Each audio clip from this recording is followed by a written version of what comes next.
All right. Get comfortable. All right, panelists, if you could just give us please a brief introduction of who you are, maybe you're standing on campus, and give us a definition of leadership and how you came to that definition. So go ahead, Kendall, you can start. Hello. Hello, everyone. My name is Kendall Wilson, and I am a senior, and my major is public administration with a minor in communications.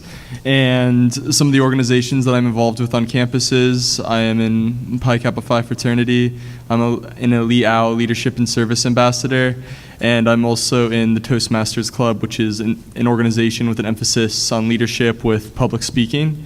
And my definition of leadership is just being yourself, and it's what you do when no one else is looking, and how you can strive to be the best person every single day of your life.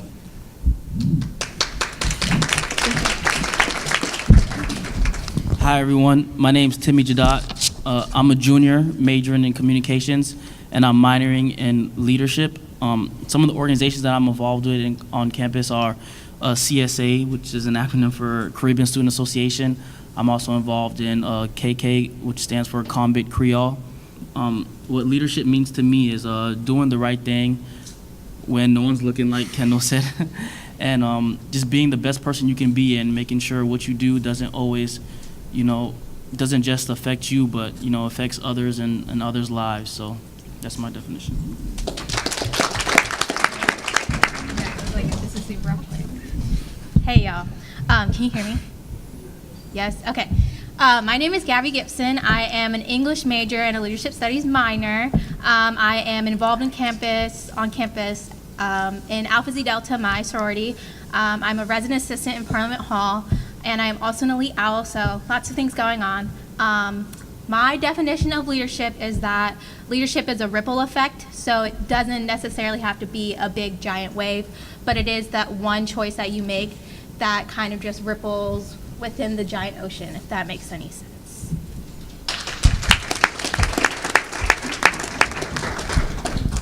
Good afternoon, everyone.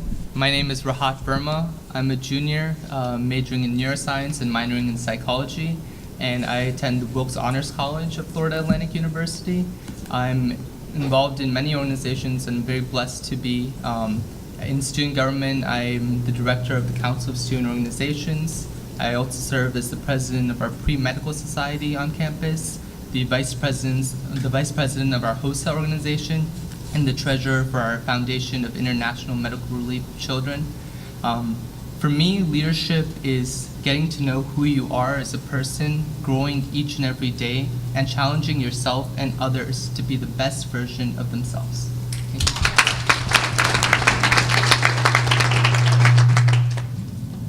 Hi, everyone. So my name is Shamari Edie. I'm a senior here. I'm a part of Sisters Incorporated. I am the current activities chair, and I was a part of membership. What leadership means to me is building relationship with others and finding your passion to get others to work with you to strive to build that leadership. All right. Thank you all so much. Great definitions. All right, so we're going to go ahead and get started with our panel. And Shamari and Gabby, I'm going to have you answer the first question. Shamari and Gabby, if you could both explain to me, who is a leader you admire and aspire to be, and why? So a leader that I admire is actually in this room. Her name is Miss Imani Gillespie, yes. I've had the pleasure of having 2 classes with her. I feel like she's very charismatic, and there's a lot of qualities that she possesses that I don't possess myself. That's why I gravitate towards her often. And I feel like good isn't good enough for her. So she will go after something and it'll be good, but she wants to be the best at it. And that's something that I always want to keep in mind whenever I do anything. I want to be the best at it. I don't want to be mediocre and just be okay. I need to strive for the best possible level I can get to. Thank you. A leader that I aspire to be and that has totally inspired my leadership journey. Her name is Amanda Casapava. She actually graduated from FAU. I met her my freshman year of college, and the type of leadership she portrayed was very personal. she definitely didn't take no for an answer, but she always stopped to make sure that everybody was okay. And I think that type of servant leadership is something that I try to strive for every day in my life, whether it's recognizing others just in the little ways or making a big celebration for other people. I think having that type of leader who recognizes the small victories and makes it a big thing is what everybody needs in their leadership journey. Thank you both so much, ladies. All right, Rahad, if you could please tell us what parts of your identity have influenced your leadership and how do you exercise that? Sure. So the greatest part that I believe has influenced my leadership is my passion for selfless service. So I am definitely and have embraced the servant leadership philosophy. I think I was doing it unconsciously for most of my life, but when I took LDR 2010, I actually learned what the philosophy entailed and how it affects my life, how it applies to my life. And I've just been trying to live that every single day. Be there for people, my friends, family, and anyone in need anytime. So whatever I can do for them, I'm always try to say yes and have that smile on my face and do it for the most selfless reasons possible. I don't try to think, what can I get? What are they going to do for me in return? How can I use this connection 5 years later? Even though these are great things and it's important network, but for me, selfless leadership is the greatest thing you can do. Wonderful. Thank you so much. All right, Timmy and Kendall, if you could tell me what is a productive way to use social media as a leader today and how does that influence our society around us? One way I feel, which is it's actually very, very effective because the day and age that we live now, everything's on social media, everybody posts things. I like to do positive posts. And positive posts is, let's just say I do something impactful or very courageous. You know, I love to post it on social media because a lot of times people post things on social media and, you know, a lot of times it's negative. And what happens? It's a ripple effect. You know, other people portray negative things or try to do like kind of like a copycat. So I kind of feel like positive posts on social media, let's just say, we go and do a beach cleanup with a couple of my friends and, you know, I can post that, hey, look, we're cleaning the beach, we're doing something in the community. You know, other people will see that and, you know, they'll post another picture of them doing it. And I think that ripple effect and that positive post is very impactful on social media because people are on their phones and on social media all the time. All the time.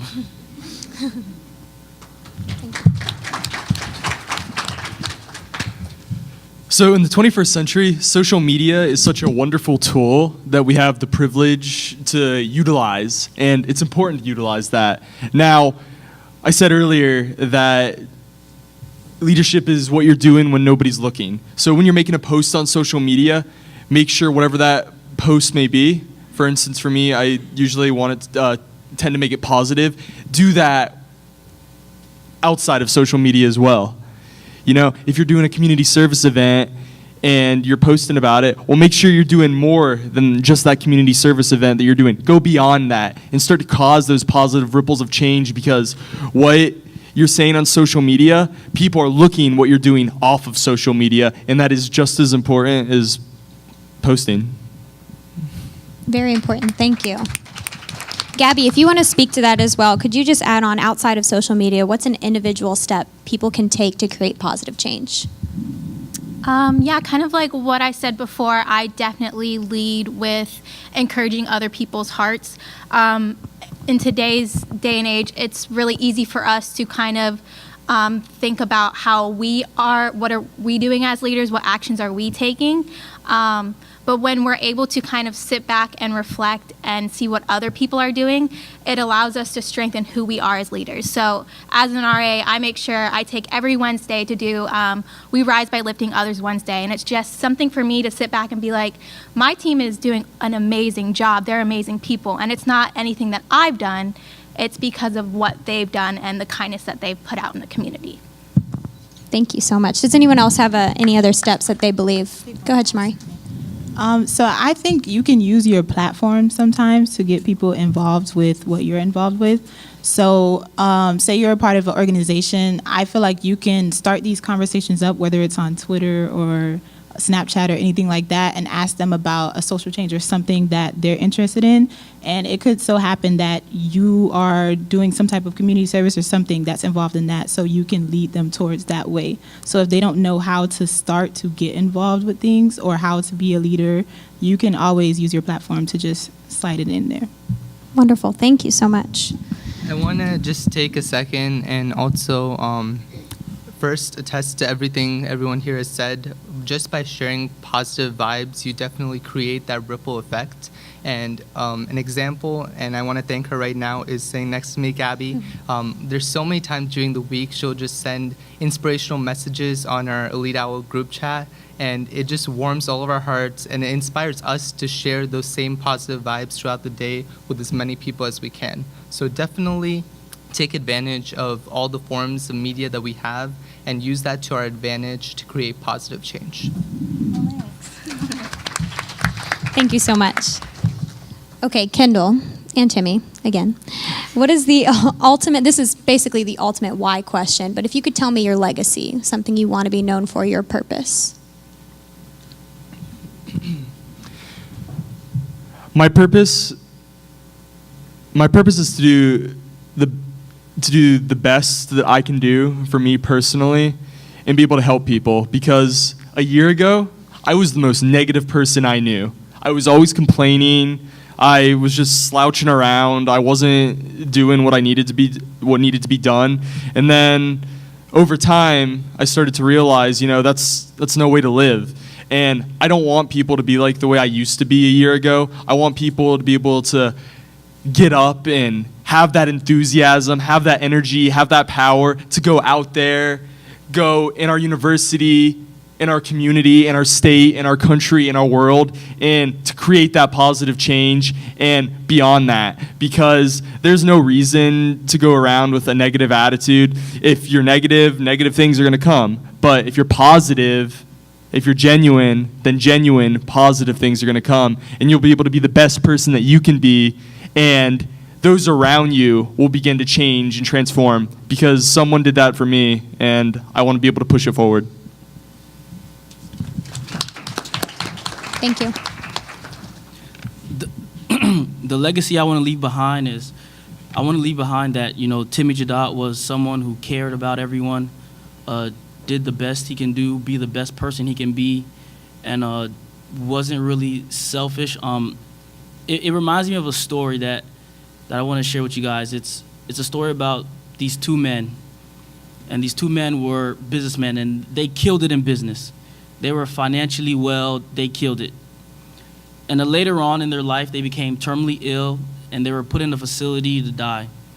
And every day in this facility, they'd go out, they'd play games, they'd talk, they'd drink, watch TV. And two of the guys, they hit it off. They told the nurse, hey, can you put me and my guy in the same room? Me and him, we hit it off. So they put him in the same room. One guy's bed was towards the window, and the other guy's bed was on the opposite side.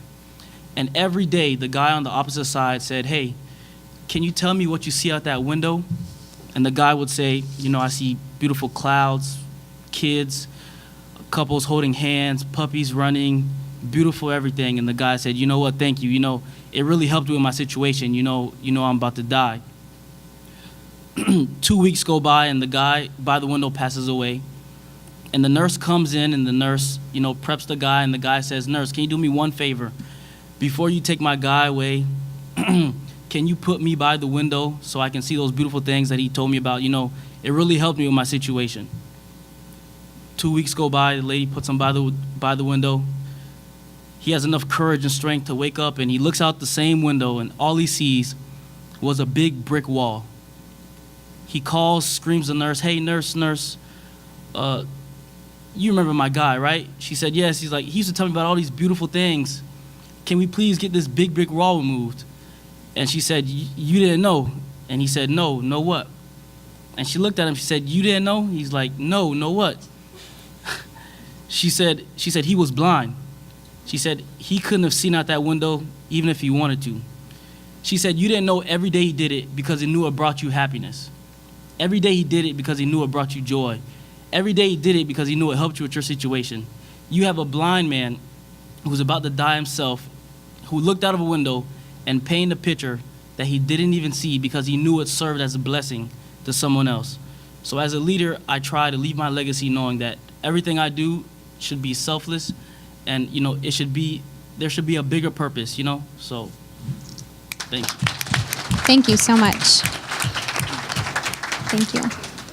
Go ahead, Shamari. I know this question wasn't for me, but I think about this one all the time. So for my legacy, I want to help others to remember that you aren't the statistic that you already have been predetermined to be. So for me, that's really big with my household because I have a lot of statistics in my family and they've fallen victims to what they already have been labeled as. And for me, I always strive to not be that and to be greater. So I want to make sure whoever I come in contact with remembers that you're greater and you can do anything that you want to do. Thank you for sharing that. At any point, if you feel you need to jump in and you feel that pressing, please do so. Thank you. All right, Rahad, could you please share with us some of your values and how does your action align with those values? Sure.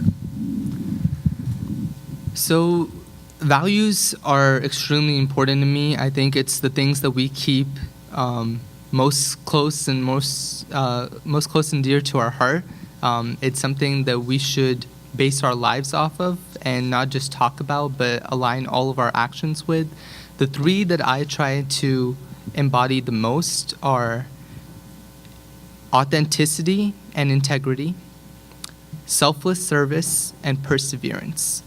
I think authenticity and integrity are extremely important, especially in leadership, because if people do not believe in the messenger, they will not believe in the message. They have to be able to trust you, to believe and trust what you're saying. So I think it's extremely important to not only just talk, but walk the talk and align it every single day in your life. Perseverance, I think when the going gets tough is when we all need to be at our best. We can't just step down and say, this is enough, or we can't do anything beyond this because it's not in our control. We have to make it in our control and do what we can, because no one can take away our right to fight, and we can't let anyone take that away. And finally, like I touched about selfless service, I'm going to quote one of my biggest inspirations, Mahatma Gandhi, and he said, the best way to find yourself is to lose yourself in the service of others. And that's something that I strive to do each and every day. Thank you so much. Okay, and this is for all of you, but what is one piece of advice that you would give to our FAU students? Whoever would like to start.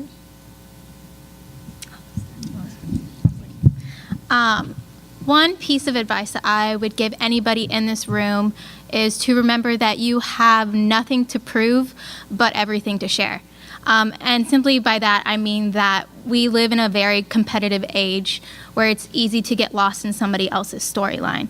But when you have nothing to prove and everything to share, you're willing to go the extra mile to put the pen in your own hand and write your own narrative. So when it comes to leadership, just remember that it's your leadership, it's not anybody else's.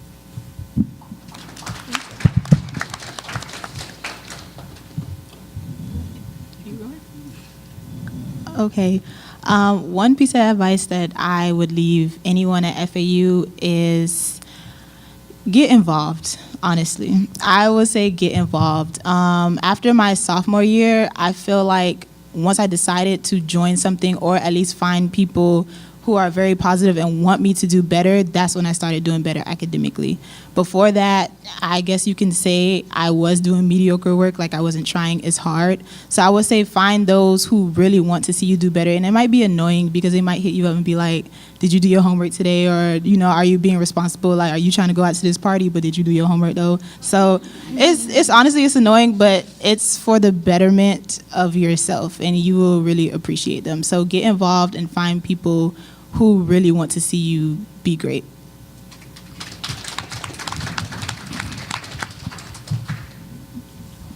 One advice I'd give to any FAU student is don't give up on your dreams. Keep going, keep pushing, and always prepare yourself for anything. Whitney Young American civil rights leader said a very important quote. He said, "It is better to be prepared and not have an opportunity than to have an opportunity and not be prepared." So I think, as leaders, we should definitely prepare ourselves and definitely work for what we want, because we expect to get what we want, okay? I'd like to start it off with a quote or an old rhyme. So, wise old owl lived in an oak. The more he saw, the less he spoke. The less he spoke, the more he heard. Why can't we all be like that wise old bird?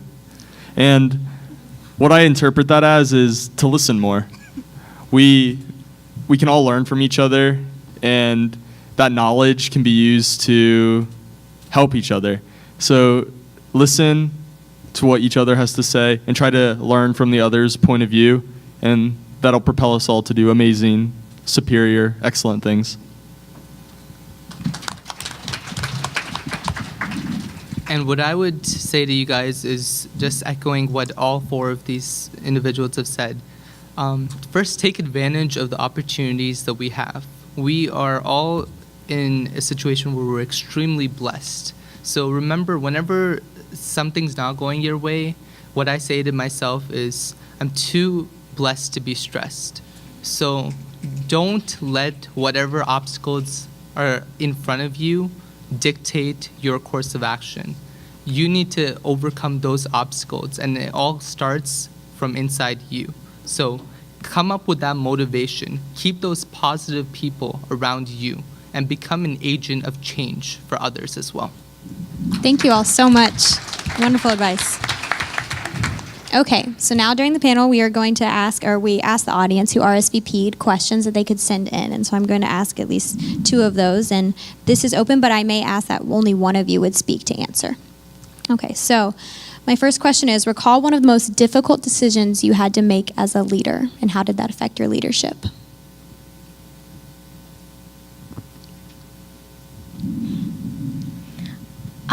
One of the most difficult decisions I've had to make is whether to quit or to keep going. And I think that's something that all of us have probably faced. When the going gets tough, it gets tough. And when we think of leadership within our own realms, it's easy to quit. But when we think of it as, if I don't do it, who will? It's a lot easier to pick up the pieces and to challenge the process and to want to keep going. So when you do come across that hard decision, I really encourage you guys to find that purpose that's invincible and that why that is unshakable. Thank you. We have time if anyone else wants to say anything. And if anybody ever feels about quitting or think it's too hard, I just want you guys to know that, it's never going to be easy. It's never going to be easy. If it was easy, there wouldn't be a Dr. King. If it was easy, there wouldn't be a Dr. Salinas. There wouldn't be a KB. If it was easy, there wouldn't be any of them. I know you guys got your pens and pads. If you guys can, I want you guys to write this down. It's one of my favorite quotes by Les Brown, and it says, "If you do what is easy, your life will be hard. But if you do what is hard, your life will be easy." Thank you so much. All right, and this will be our last question. So now that you are a student leader on campus, all of you, is there anything you would have wished you knew about student leadership at FAU that would have helped you make the decision to choose FAU over a different university that you were considering? So if one of you feels pressed to answer, go ahead. I considered a lot of other universities coming in, and one thing that FAU has done for me is everybody I have met here has wanted to set me up for success. I've never had a bad experience with anyone, and I'm talking about students, staff, faculty. Everybody has been absolutely fantastic, wonderful, all the way from from orientation. I'll never forget Dr. King speaking at orientation and then talking about to my parents about how easy it was going to be for them to leave me and how much fun they were going to have that I was away. And when he was speaking, that just eased my mind because I knew I was going to be okay right then and there. And then coming in, it's just been fantastic. And that's part of the reason I've decided I wanted to go to grad school here is because everybody here has been so helpful to me that I want to keep pushing that forward to other students.